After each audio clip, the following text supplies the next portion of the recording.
Iran America के बीच जो युद्ध चल रहा था उसके खत्म होने की उम्मीदें अब पूरी तरह से समाप्त होती नजर आ रही हैं। एक बार फिर से हॉर्मुज में दोनों पक्ष भिड़ गए हैं और हमलों का दौर जारी है।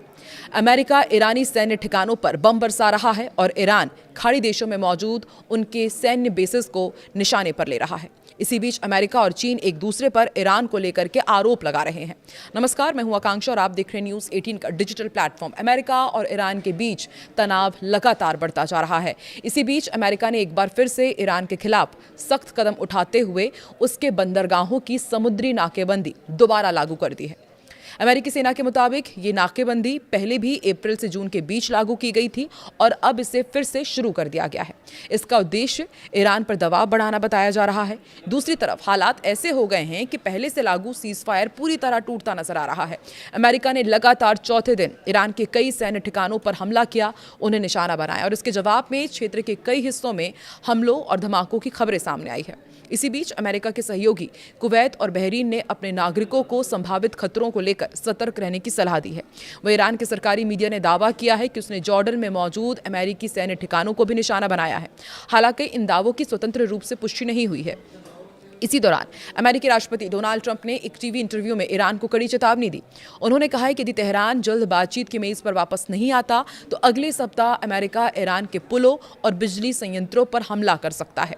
ट्रंप पहले भी इस तरह की चेतावनियां दे चुके हैं और उन्हें अक्सर बातचीत के दौरान दबाव बनाने की रणनीति माना जाता है। इससे पहले आपको याद ही होगा कि ट्रंप ने अपना एक फैसला किया था कि वो 20% टैक्स वसूलेगा। हॉर्मुज से जो भी जहाज निकलेंगे मालवाहक जहाज़ों पर 20% शुल्क लगाया जाएगा। लेकिन अब इस पर भी उन्होंने यू टर्न ले लिया है। साफ कर दिया है कि 20% शुल्क नहीं लगाया जाएगा।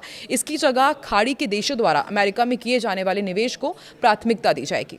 इस फैसले को क्षेत्रीय सहयोग बढ़ाने और व्यापारिक तनाव कम करने की कोशिश के रूप में देखा जा रहा है। अमेरिका ने ईरान के चाबहार पोर्ट पर भीषण बमबारी भी की है। इसी बीच ईरान के अहम चाबहार बंदरगाह पर मौजूद समुद्री ट्रैफिक कंट्रोल टावर पर अमेरिकी सेना ने मिसाइल हमले किए हैं, जिससे टावर पूरी तरह तबाह हो गए हैं। एक हफ्ते से भी कम समय में इस सुविधा पर यह दूसरा सीधा हमला है अमेरिका का। अमेरिका ने दक्षिणी ईरान के चाबहार में आम नागरिकों के इस्तेमाल वाले मैरीटाइम कंट्रोल टावर पर भी हमला किया है। रणनीतिक नजरिए से चाबहार ईरान के लिए बहुत अहम है। ये हॉर्मुज स्ट्रेट के बाहर देश का एकमात्र गहरे पानी वाला पोर्ट है जो ईरान को खाड़ी से गुजरे बिना सीधे हिंद महासागर तक पहुंच देता है। ये भारत के सहयोग से बने चाबहार कॉरिडोर का प्रमुख केंद्र भी है जो पाकिस्तान को पूरी तरह से दरकिनार कर देता है, ईरान को अफगानिस्तान और फिर मध्य एशिया से जोड़ देता है। फिलहाल ये साफ नहीं हो पाया है कि क्या यह हमला उस जगह किया गया है जहां भारत का ये प्रोजेक्ट है।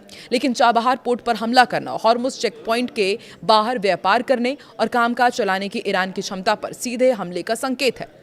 ईरान के पोर्ट्स और मैरीटाइम अफेयर्स अथॉरिटी के अनुसार प्रोजेक्टाइल हमले से वॉच टावर को इंफ्रास्ट्रक्चर काफी नुकसान पहुंचा है। इस टावर को 9 जुलाई को हुए पिछले हमले में भी नुकसान पहुंचा था। पोर्ट कॉम्प्लेक्स में मौजूद 2 डॉकिंग सुविधाओं पर भी हमले की जानकारी है और इसके बाद इलाके में बिजली चली गई। इस टावर का इस्तेमाल मुख्य रूप से नागरिक कार्यों जैसे कि मछुआरों के रेस्क्यू ऑपरेशन, समुद्री व्यापार की सुरक्षा के लिए किया जाता था। हमलों के बाद चाबहार के शहीद बेहिश्ती और कलंतरी टर्मिनल्स के पास बुनियादी ढांचे और 2 डॉकिंग सुविधाएं यानी कि मरीन पियर्स को काफी नुकसान पहुंचने की भी खबर है, जिसके कारण शहर और पोर्ट के कई हिस्सों में बिजली भी चली गई।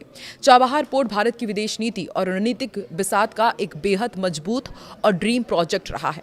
भारत ने पाकिस्तान को बाईपास करके अफगानिस्तान, मध्य एशिया और रूस तक व्यापारिक पहुंच बनाने के लिए इसमें भारी निवेश किया है और मई 2024 में ही भारत ने चाबहार के शहीद बेहिश्ती टर्मिनल को 10 साल तक संचालित करने के लिए एक दीर्घकालिक समझौते पर हस्ताक्षर किए थे।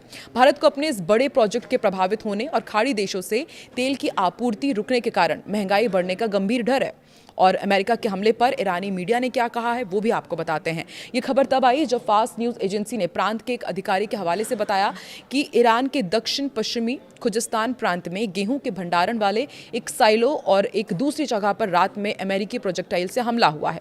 आपको बता दें, स्ट्रेट ऑफ हॉर्मुज को लेकर अमेरिका और ईरान के बीच तनाव बढ़ता जा रहा है। ईरान ने इस्लामाबाद शांति वार्ता को खत्म करने की घोषणा कर दी है। तो एक तरफ इससे पहले डोनाल्ड ट्रंप ने सीज़ फायर को ख़त्म बताया था और अब दूसरी तरफ इस्लामाबाद शांति वार्ता को ख़त्म करने का ऐलान ईरान ने भी कर दिया है। पोर्ट्स को निशाना बनाया जा रहा है और साफ है कि इसका असर एक बार फिर से पूरी दुनिया की अर्थव्यवस्था पर पड़ेगा। आपको क्या लगता है कि एक बार फिर से कि अमेरिका, ईरान और इजराइल के बीच इसी तरह से जंग जारी रहेगी, आने वाले दिनों में कुछ राहत मिलेगी या फिर से दुनिया में बहुत बड़ा एक संकट बढ़ चला है? क्या लगता है आपको? कमेंट सेक्शन में ज़रूर बताएं।